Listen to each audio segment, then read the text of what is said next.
আসসালামু আলাইকুম, স্বাগত এনএনটিভি রাতের সংবাদে। আপনাদের সঙ্গে আছে আমি খাদিজা পপি। শুরুতেই সংবাদ শিরোনাম। বাংলাদেশি রোগীদের চিকিৎসা দেবে না কলকাতার হাসপাতাল। নতুন বছরে ছাপা হচ্ছে 40 কোটি পাঠ্য বই, বাজেট বাড়ছে 550 কোটি টাকা। চিন্ময় দাসের গ্রেপ্তারকে ভুলভাবে ব্যাখ্যা করা হচ্ছে। তারা দাঙ্গা বাঁধাতে চেয়েছিল, তবে সফল হয়নি সলিমুল্লাহ খান। তরুণদের রাজনৈতিক দল গঠন সাধারণ মানুষের দাবি, সামান্তা শারমিন। তারেক রহমানের সঙ্গে 1-to-1 বৈঠক করতে যাচ্ছে মির্জা ফখরুল। সীমান্তের ওপারে বসে নতুন নতুন ষড়যন্ত্র করছে ফ্যাসিস্টরা, মির্জা ফখরুল। জর্জিয়াতে ইউরোপীয় ইউনিয়ন সদস্য পদ নিয়ে সরকার বিরোধী প্রতিবাদ চলছে। জেলেনস্কি বলেছেন ন্যাটো সদস্য পদে যুদ্ধ শেষ হতে পারে। আসন্ন ওয়ানডে সিরিজে সাকিবকে বাদ দিল বিসিবি। টাফস বাবুমার জোড়া শতকের পর দুঃখছে শ্রীলঙ্কা। মোহামেডানে বিধ্বস্ত ওয়ান্ডার্স। ফিফা দ্য বেস্ট মেসিও সহ ওরা 11 জনে আছেন। ছন্দে থাকা রোনালদোর জোড়া গোলে জিতল নাসের। এবারে শুনবেন বিস্তারিত।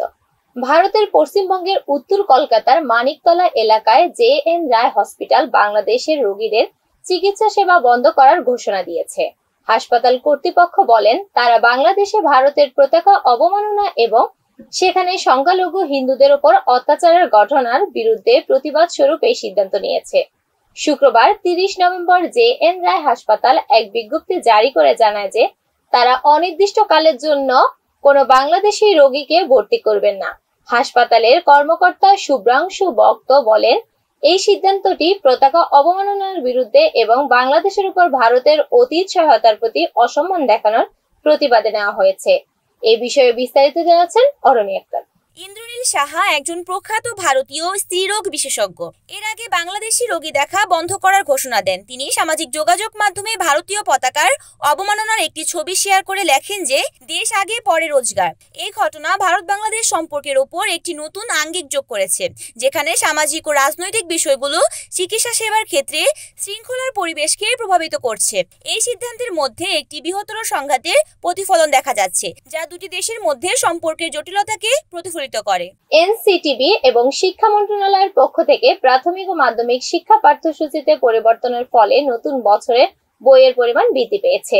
14 বছরের আগে ফিরে যাওয়া শিক্ষাক্রম অনুযায়ী এবছর প্রাক প্রাথমিক থেকে নবম শ্রেণী পর্যন্ত মোট 40 কোটি 16 লাখ বই ছাপা হচ্ছে। বই ছাপানো বাজেটও বাড়িয়ে দাঁড়িয়েছে 1750 কোটি টাকায়, যা আগের বাজেটের চেয়ে 350 কোটি টাকা বেশি। এনসিটিবির চেয়ারম্যান অধ্যাপক এ.কে.এম. রিয়াজুল হাসান জানিয়েছেন, এবছর 9 কোটি কপি বই বেশি ছাপতে হবে। দশম শ্রেণীর শিক্ষার্থীদের জন্য নতুন বই ছাপানোর প্রয়োজন রয়েছে। বইয়ের বাড়তি খরচের একটি কারণ হিসেবে প্রকাশকদের সিন্ডিকেট এবং দরপত্র জমাদানের সময় খরচ বৃদ্ধির উল্লেখ করা হয়েছে। এই বিষয়ে ডেস্ক নিউজে বিস্তারিত জানাচ্ছেন সিথি জান্নাত। এছাড়া এবছর বই উৎসবের ধারাবাহিকতা বজায় রাখতে শিক্ষার্থীদের নতুন বই প্রথম দিনের মধ্যে দিতে কাজ করা হচ্ছে। তবে বইয়ের পাণ্ডুলিপি দেরিতে চূড়ান্ত হওয়ার কারণে বই ছাপার কাজ শুরু হতে দেরি হয়েছে। এটা উল্লেখযোগ্য যে 15 বছরের মধ্যে এবার সব বই দেশেই ছাপানো হচ্ছে এবং সেনাবাহিনীর মাধ্যমে দশম শ্রেণীর বইয়ের 1 কোটি কপি ছাপানোর কাজ করা হবে। বিদ্যমান পরিস্থিতিতে নতুন শিক্ষাক্রমের পরিবর্তন এবং প্রাক প্রাথমিক থেকে নবম শ্রেণীর জন্য নতুন বই ছাপানোর ব্যাপারে এনসিটিভির চেয়ারম্যান ও সংশ্লিষ্ট কর্মকর্তারা স্পষ্ট মতামত প্রদান করেছেন। বাংলাদেশ জাতিসংঘের সংখ্যালঘু বিষয়ক ফোরামে সম্প্রতি একটি বক্তব্য দেওয়ার মাধ্যমে চিন্ময় কৃষ্ণ দাস ব্রহ্মচারীর গ্রেপ্তারের বিষয়টি ভুলভাবে উপস্থাপনের বিরুদ্ধে অবস্থান নিয়েছে। জাতিসংঘের জেনেভায় অনুষ্ঠিত এই ফোরামে বাংলাদেশের স্থায়ী প্রতিনিধি তারেক মোহাম্মদ আরিফুল ইসলাম বলেছেন, দেশের সংখ্যালঘুদের উপর নির্যাতনের অভিযোগগুলো মিথ্যা এবং অতিরঞ্জিত। তিনি উল্লেখ করেন, সংশ্লিষ্ট গ্রেপ্তার আইন অনুযায়ী হয়েছে এবং এর পেছনে সুনির্দিষ্ট অভিযোগও রয়েছে। উল্লেখযোগ্য বিষয় হলো ফোরামের বক্তারা চিন্ময় কৃষ্ণ দাসের গ্রেপ্তারের বিষয়টি ভুলভাবে তুলে ধরেছেন। ডেস্ক নিউজে বিস্তারিত জানাচ্ছেন লাবণী আক্তার। আইনজীবী সাইফুল ইসলামের হত্যার বিষয়টিও আলোচনায় এসেছে, যা একটি মুসলিম আইনজীবীকে নির্মমভাবে হত্যা করা হয়। তারেক মোহাম্মদ আরিফুল ইসলাম আরও বলেন, দেশে গত 5 আগস্টের পর সংঘটিত সহিংসতায় ধর্মীয় নয় বরং রাজনৈতিক ও ব্যক্তিগত কারণ ছিল। তিনি বলেন, দেশের সংখ্যালঘুদের ওপর কোনো সিস্টেমেটিক হামলা হয়নি, বরং সাম্প্রদায়িক সম্প্রীতির ঐতিহ্য মেনে সরকার এই সম্প্রদায়ের লোকজনকে রক্ষা করতে এগিয়ে এসেছে। সরকারের নীতি ও অ্যাকশন এই সত্যকে প্রমাণ করে যে সংখ্যালঘুদের নিরাপত্তা নিয়ে বাংলাদেশ সম্মানজনক অবস্থান ধারণ করছে।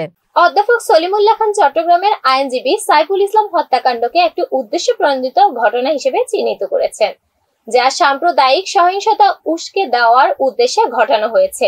তিনি বলেছেন, বাংলাদেশের মানুষের ধৈর্যের কারণে এই চেষ্টা সফল হয়নি, তবে ভবিষ্যতে এর পুনরাবৃত্তির সম্ভাবনা রয়েছে। তিনি উল্লেখ করেন যে কলকাতা ও অন্যান্য স্থানে ভারতীয় মিডিয়া সম্প্রতি ছাত্র সংগঠনের সংঘর্ষের মাধ্যমে রাজনৈতিক উদ্দেশ্য হাসিলের চেষ্টা করেছে এবং এই ধরনের পরিস্থিতি দক্ষিণ এশিয়ার দেশগুলোর মধ্যেও প্রভাব ফেলতে পারে। এছাড়া সলিমুল্লাহ খান ইসকন বা আন্তর্জাতিক কৃষ্ণ ভাবনা আন্দোলনের প্রসঙ্গে বলেন যে এটি পশ্চিমা বিশ্বের প্রভাবে গঠিত এবং এর সাথে হিন্দুত্ববাদী আদর্শের সম্পর্ক রয়েছে। তিনি অভিযোগ করেন যে স্বাধীনতার ঘোষণাপত্র ও বাংলাদেশের সংবিধানকে কেন্দ্র করে সরকারের দুর্বলতা ও ব্যর্থতার একটি জটিল পরিস্থিতি সৃষ্টি করেছে।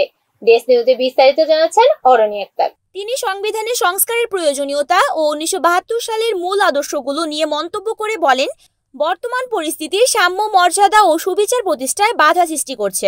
মুক্তিযুদ্ধের মূল স্লোগানগুলোকে স্মরণ করে তিনি বাংলাদেশের সবার ধর্ম পালনের স্বাধীনতা এবং জাতিগত পরিচিতির প্রয়োজনীয়তার উপর গুরুত্ব দেন। আসলে অধ্যাপক সলিমুল্লাহ খানের মন্তব্যগুলো একটি গোপন সহিংসতার চিত্র ও তার প্রভাবের ওপর আতঙ্ক এবং রাজনৈতিক পরিস্থিতির সমালোচনা। তিনি দেশের প্রতিটি নাগরিকের অধিকার ও স্বাধীনতাকে গুরুত্ব সহকারে তুলে ধরেন। সাক্ষাৎকারে সামান্তা শারমিন জাতীয় নাগরিক কমিটির উদ্দেশ্য ও কার্যক্রম সম্পর্কে বিস্তারিত আলোচনা করেছেন।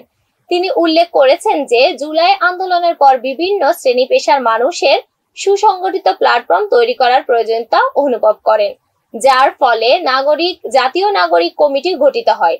তিনি জানান, এই কমিটি কোনো রাজনৈতিক দল নয়, বরং রাষ্ট্র সংস্কার ও পুনর্গঠনের লক্ষ্যে মানুষের দাবি দেওয়া নিয়ে কাজ করছে।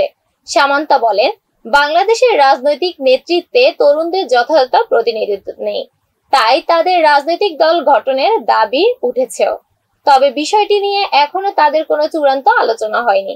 তিনি জানিয়েছেন, 1972 সালে সংবিধান প্রসঙ্গ এনে তিনি দাবি করেছেন যে এটি জনতার অংশগ্রহণ ছাড়া প্রণীত হওয়া গণবিরোধী। এই বিষয়ে দেশ নিউজে বিস্তারিত জানাচ্ছেন সিথি জান্নাত। সমসাময়িক সাংবিধানিক সংকট এবং রাজনৈতিক সংকট নিয়ে আলোচনা করে তিনি জনগণের অংশগ্রহণের উপর গুরুত্ব আরোপ করেছেন। শারমিন দাবি করেছেন যে তারা সরকারের সমালোচনা করতে প্রস্তুত, কারণ সরকারের নীতিতে আস্থা না থাকলে ফ্যাসিস্ট কাঠামো ফিরে আসার সম্ভাবনা থাকে।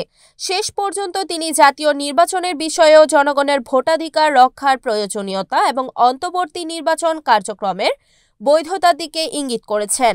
সামান্তা শারমিনের বক্তব্যে দেশের রাজনৈতিক পরিস্থিতি ও নাগরিক কমিটির কার্যক্রমের একটি স্পষ্ট চিত্র উপস্থাপন হয়েছে, যা তাদের উদ্দেশ্য ও লক্ষ্যগুলোকে তুলে ধরে। দীর্ঘ 6.5 বছর পর যুক্তরাজ্য সফরে যাচ্ছেন বিএনপির মহাসচিব মির্জা ফখরুল ইসলাম আলমগীর। তিনি তার স্ত্রী রাহাতারা বেগম সহ 30 নভেম্বর শনিবার সকালে ঢাকা ত্যাগ করেন। সফরের উদ্দেশ্য হলো বিএনপির ভারপ্রাপ্ত চেয়ারম্যান তারেক রহমান সহ বিভিন্ন গুরুত্বপূর্ণ ইস্যুতে আলোচনা করা। মির্জা ফখরুলের লন্ডন সফরটি মূলত বিএনপির শীর্ষ নেতাদের নির্দেশে রাজনৈতিক কাজ এবং দলের জন্য গুরুত্বপূর্ণ বিষয়গুলো নিয়ে আলোচনা করার জন্য। তার সফরের মূল 4টি প্রধান ইস্যু রয়েছে: খালেদা জিয়ার চিকিৎসা, তারেক রহমানের দেশে প্রত্যাবর্তন, রাষ্ট্র কাঠামো মেরামতের 31 দফা রূপরেখার প্রচার এবং বিএনপির সাংগঠনিক কার্যক্রমকে গতিশীল করা। 2018 সালের একাদশ জাতীয় সংসদ নির্বাচনের পর থেকে বিরোধী দল হিসেবে বিএনপির ওপর সরকারের দমন পীড়ন আরো বেড়েছে, ফলে মির্জা ফখরুল বিদেশে সফর করতে পারেননি। এই বিষয়ে দেশ নিউজে বিস্তারিত জানাচ্ছেন লাবণী আক্তার। বর্তমানে তিনি যুক্তরাজ্যে গিয়ে তারেক রহমানের সঙ্গে সরাসরি দেখা করবেন, যিনি সেখানে দীর্ঘদিন ধরে রয়েছেন। এছাড়া বিএনপি চেয়ারপারসন খালেদা জিয়ার চিকিৎসার জন্য 13 ডিসেম্বর লন্ডন সফর করার প্রস্তুতি গ্রহণ করা হচ্ছে। যুক্তরাজ্য বিএনপির নেতারা মির্জা ফখরুলকে স্বাগত জানাতে বিমানবন্দরে উপস্থিত থাকবেন এবং 3 ডিসেম্বর একটি আলোচনা সভারও আয়োজন করা হয়েছে। সেখানে প্রধান অতিথি হিসেবে থাকবেন তারেক রহমান। বিএনপির মহাসচিব মির্জা ফখরুল ইসলাম আলমগীর সাম্প্রতিক কালের রাজনৈতিক পরিস্থিতি ও ছাত্রদের ভূমিকা নিয়ে বক্তব্য প্রদান করেছেন। তিনি বলেছেন, সীমান্তের ওপারে বিপজ্জনক ষড়যন্ত্র চলছে এবং দেশের বিরুদ্ধে নানা অপপ্রচারের চেষ্টা চালানো হচ্ছে, যা বাংলাদেশকে মৌলবাদী রাষ্ট্র হিসেবে চিত্রিত করার লক্ষ্য। তিনি উল্লেখ করেন যে গত জুলাই আগস্টের আন্দোলনে ছাত্ররা অগ্রণী ভূমিকা পালন করেছে, কিন্তু আন্দোলনে নিহত রিকশা শ্রমিকদের সংখ্যার সঠিক তথ্য সংগ্রহ করা প্রয়োজন। অসুস্থ ছাত্রদের দেখতে গিয়ে তিনি লক্ষ্য করেছেন অনেক শ্রমিক হাসপাতালে ভর্তি ছিলেন। মির্জা ফখরুল ছাত্র সমাজের প্রতি আহ্বান জানান যে তারা যেন দেশের বিরুদ্ধে যে কোনো চক্রান্ত রুখে দাঁড়ান এবং একে অপরের প্রতি শ্রদ্ধা জানানোর গুরুত্ব তুলে ধরেন। এই বিষয়ে ডেস্ক নিউজে বিস্তারিত জানাচ্ছেন সিথি জান্নাত। তিনি বলেন, ধর্মের নামে হত্যা কোনোভাবেই গ্রহণযোগ্য নয় এবং দেশের বর্তমান অবস্থার কথা উল্লেখ করে সতর্ক থাকতে হবে। প্রসঙ্গক্রমে তিনি ভারতের মিডিয়ায় বাংলাদেশ সম্পর্কে নেতিবাচক প্রচারণার কথা উল্লেখ করেন এবং দাবি করেন যে এটি উদ্দেশ্যপ্রণোদিত প্রচেষ্টা। তিনি ছাত্রদের উদ্বুদ্ধ করে বলেন, আমাদের আনন্দে থাকার কোনো অবকাশ নেই এবং দেশের নিরাপত্তার জন্য সবাইকে সতর্ক থাকতে হবে। সমাবেশে আরও বক্তব্য দেন বিভিন্ন বিশ্ববিদ্যালয়ের শিক্ষক ও বিএনপির নেতাকর্মীরা। জর্জিয়ায় ইউরোপীয় ইউনিয়নের সদস্যপদ অর্জনের প্রক্রিয়া বন্ধের বিরুদ্ধে বিক্ষোভের সময় পরিস্থিতি ক্রমশ উত্তপ্ত হয়ে উঠেছে। প্রতিবাদকারীরা সরকারকে দেশদ্রোহী আখ্যা দিয়ে তিবলিসির রাস্তায় নামছে এবং তারা তাদের এই দাবিতে সোচ্চার হচ্ছেন যে সরকার ইউরোপীয় ইউনিয়নের সদস্যপদ প্রক্রিয়ায় বাধা সৃষ্টি করেছে। পুলিশ কাঁদানো গ্যাস এবং জল কামান ব্যবহার করে প্রতিবাদীদের দমনের চেষ্টা করছে, যার ফলে বিক্ষোভের তীব্রতা বাড়ছে। জর্জিয়ার প্রধানমন্ত্রী ইরাকলি কোবাখিদজে এই পরিস্থিতির জন্য ইউরোপীয় ইউনিয়নকে দায়ী করেছেন। তিনি দাবি করেন যে ইউরোপীয় ইউনিয়ন তাদের স্বার্থের বিরুদ্ধে অবস্থান নিচ্ছে। অন্যদিকে দেশের প্রেসিডেন্ট সালোমো জোরাবিখবিলি সংসদ নির্বাচনগুলোকে অসাংবিধানিক আখ্যা দিয়েছেন এবং ইউরোপীয় পার্লামেন্টের দাবি অনুযায়ী নির্বাচনের ফলাফল বাতিল করার আহ্বান জানিয়েছেন। ডেস্ক নিউজে বিস্তারিত জানাচ্ছেন অরণি আক্তার। একটি সমীক্ষা অনুযায়ী 80% জর্জিয়ান মনে করে যে তাদের ভবিষ্যৎ ইইউ এর সাথে যুক্ত হওয়ার মধ্যে নিহিত। সুতরাং সরকারের এই ধরনের পদক্ষেপ দেশের দীর্ঘমেয়াদী ইউরোপীয় ইন্টিগ্রেশনের লক্ষ্যকে মান্য করে না এবং এর ফলে আন্তর্জাতিক অঙ্গনে নেতিবাচক প্রক্রিয়ার সৃষ্টি হতে পারে। ইউরোপীয় ইউনিয়নের রাষ্ট্রদূত পারভেল হারচিনস্কি সরকারের সিদ্ধান্তকে সমস্যাযুক্ত এবং জনগণের আকাঙ্ক্ষার বিরুদ্ধে বলেছেন, যা প্রমাণ করে যে জনগণের মধ্যে ইইউ এর প্রতি সমর্থন উল্লেখযোগ্য এবং সরকারের এই অবস্থা বিবেচনা করতে হবে। ইউক্রেনের প্রেসিডেন্ট ভলোদিমির জেলেনস্কি বক্তব্য অনুযায়ী তিনি ইউক্রেনের মূল অংশগুলো ন্যাটোর আওতায় আসে তাহলে যুদ্ধের গরম পর্ব থামিয়ে দেওয়া সম্ভব হতে পারে। তিনি জানান, ইউক্রেনের সব অঞ্চলে ন্যাটো সদস্যপদ দেওয়া হলে যুদ্ধের অবসান হতে পারে, কিন্তু এই মুহূর্তে এমন কোনো প্রস্তাব উত্থাপিত হয়নি। জেলেনস্কি আরো বলেন, ন্যাটো শুধুমাত্র ইউক্রেনের একাংশকে সদস্যপদ দিতে পারে না, কারণ এটি বাকি অংশকে রাশিয়ার অংশ হিসেবে চিহ্নিত করবে। ডেস্ক নিউজে বিস্তারিত জানাচ্ছেন লাবণী আক্তার। তিনি মনে করেন, অস্ত্রবিরতি প্রস্তাবের তুলনায় ন্যাটো সদস্যপদই ইউক্রেনের নিরাপত্তা নিশ্চিত করতে পারে। এদিকে রাশিয়ার প্রেসিডেন্ট ভ্লাদিমির পুতিন ইউক্রেনের ওপর আক্রমণ অব্যাহত রেখেছেন এবং ইউক্রেনের ন্যাটো সদস্যপদ গ্রহণের প্রস্তাবকে তাত্ত্বিক বলে অভিহিত করা হচ্ছে, কিন্তু এটি ইউক্রেনের সার্বভৌমত্ব রক্ষায় ও যুদ্ধের অবসানে একটি গুরুত্বপূর্ণ পদক্ষেপ হতে পারে।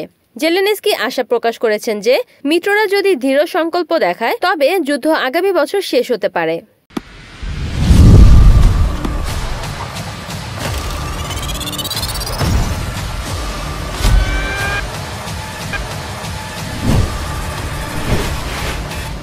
এবারে খেলার সংবাদ। সাকিব আল হাসানের অবসর এবং তার বর্তমান পরিস্থিতি ক্রিকেট জগতে একটি গুরুত্বপূর্ণ আলোচনা সৃষ্টি করেছে।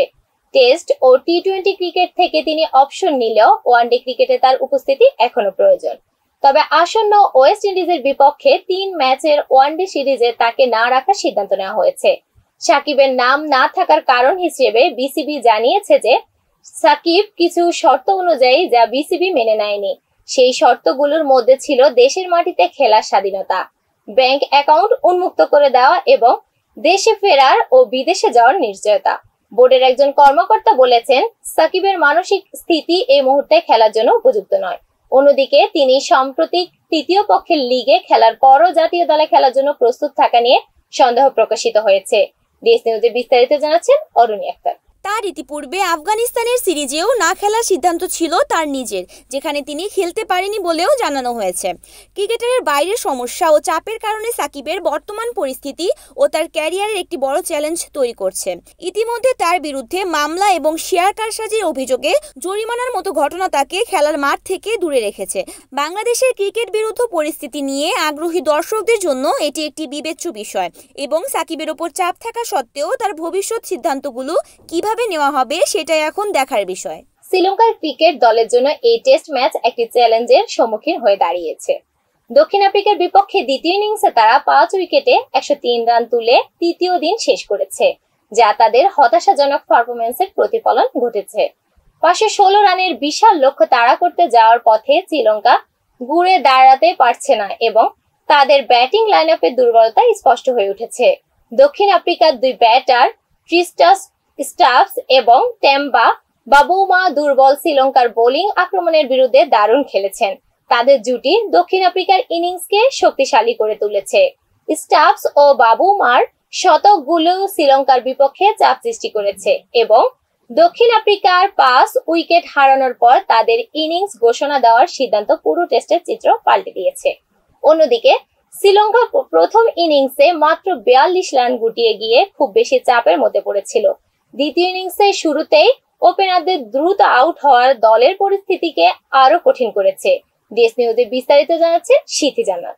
তাদের অভিজ্ঞ ক্রিকেটারেরা যেমন দীনেশ চান্ডিমাল এবং আঞ্জেলো ম্যাথিউস চেষ্টা করে যাচ্ছেন, কিন্তু দলের করা রান এবং উইকেট হারানোর গতি মানসিকতার পরিবর্তে হতাশ তৈরি করেছে। শ্রীলঙ্কার সামনে দাঁড়িয়ে থাকা 413 রান তাড়া করতে হলে তাদের আগামী 2 দিনে প্রত্যেক ব্যাটারকে নিজেদের দায়িত্ব নিতে হবে এবং লক্ষ্য অর্জনের জন্য একটি শক্তিশালী প্রতিরোধ গড়তে হবে। অন্যদিকে দক্ষিণ আফ্রিকার জন্য প্রয়োজন 5 উইকেট, যা তাদের জন্য ম্যাচ জয়ের সম্ভাবনা বাড়িয়ে দিয়েছে। শেষ দিনটি আকর্ষণীয় হতে চলেছে, যা দুই দলের জন্য গুরুত্বপূর্ণ সংশোধনের সূচনা করতে পারে। ঢাকা ওয়ান্ডারার্স ক্লাবের বিপক্ষে মোহামেডান স্পোর্টিং ক্লাবের 6-0 গোলে জয় পাওয়ার ঘটনা ঢাকার ফুটবল ইতিহাসে একটি উল্লেখযোগ্য ঘটনা। এই ম্যাচটি 7টি গোলের ধারাবাহিকতায় প্রদর্শিত হয়েছে, যেখানে মোহামেডানের জন্য বিভিন্ন দেশের খেলোয়াড়রা নতুন গতি এনে দিয়েছে। তাদের অধিনায়ক সুলেমানে দিয়াবাতে নিজের পাশাপাশি দলের আরো 4 জনের গোলের মাধ্যমে ম্যাচটি জয় করে ওয়ান্ডারার্সকে লজ্জাজনক পরাজয়ের মুখোমুখি করেছেন। ম্যাচের শুরু থেকে মোহামেডানের আক্রমণাত্মক রূপটি প্রতিফলিত হয়েছে এবং তারা দ্রুত গোল পেয়ে যান। ওয়ান্ডারার্সকে গোলরক্ষক সাইফুল ইসলাম খান বেশ কিছু ভুলের দলের জন্য পরিস্থিতি আরো খারাপ করে দেন।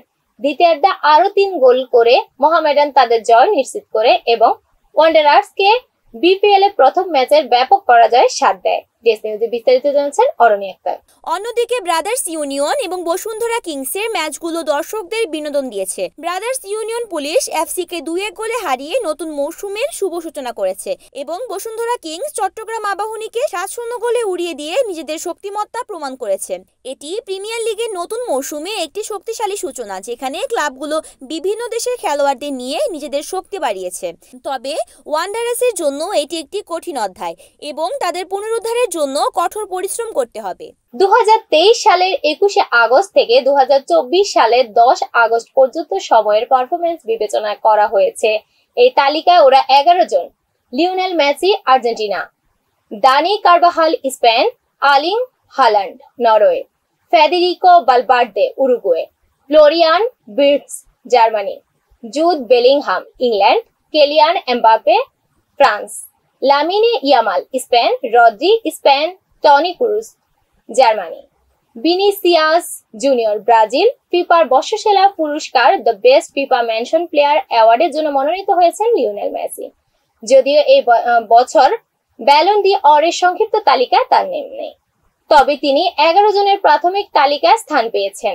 মেসির সঙ্গে এই তালিকায় রয়েছেন বর্তমানের ব্যালন ডি আর জয়ী রদ্রি, কিলিয়ান এমবাপে এবং ভিনিসিয়াস জুনিয়র। বিশ্ব ফুটবলের নিয়ন্ত্রক সংস্থা ফিফা তাদের অফিসিয়াল ওয়েবসাইটে 11 জনের মনোনীত তালিকা প্রকাশ করেছে। তালিকার মধ্যে 6 জনে রিয়াল মাদ্রিদের খেলোয়াড়। দেশ নিউজে বিস্তারিত জানাচ্ছে সিথি জান্নাত। লিওনেল মেসি, যিনি এই বছর ইউরোপীয় ক্লাব ফুটবলে খেলা শেষ করে যুক্তরাষ্ট্রের ক্লাব ইন্টার মায়ামিতে যোগ দেন, সেখানে তার অসাধারণ পারফরম্যান্সের মাধ্যমে 2023 লিগস কাপ জয় করেন।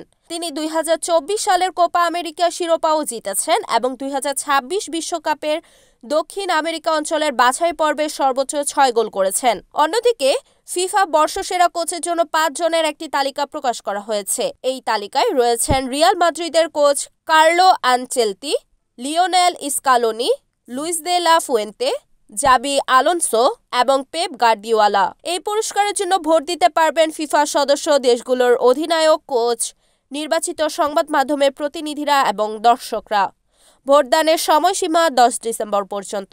ক্রিস্টিয়ানো রোনাল্ডো এখন ফুটবলের মঞ্চে তার অসাধারণ নৈপুণ্য প্রদর্শন করেছেন, যা সত্যিই প্রশংসনীয়।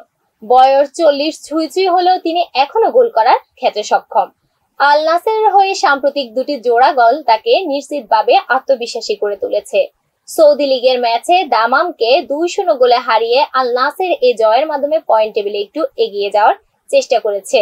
রোনালদোর গড়া উজ্জ্বল রেকর্ড এবং গোলের সংখ্যা দলকে শক্তিশালী করে তুলেছে এবং দলের জন্য একটি গুরুত্বপূর্ণ রোল মডেল হয়ে দাঁড়িয়েছে।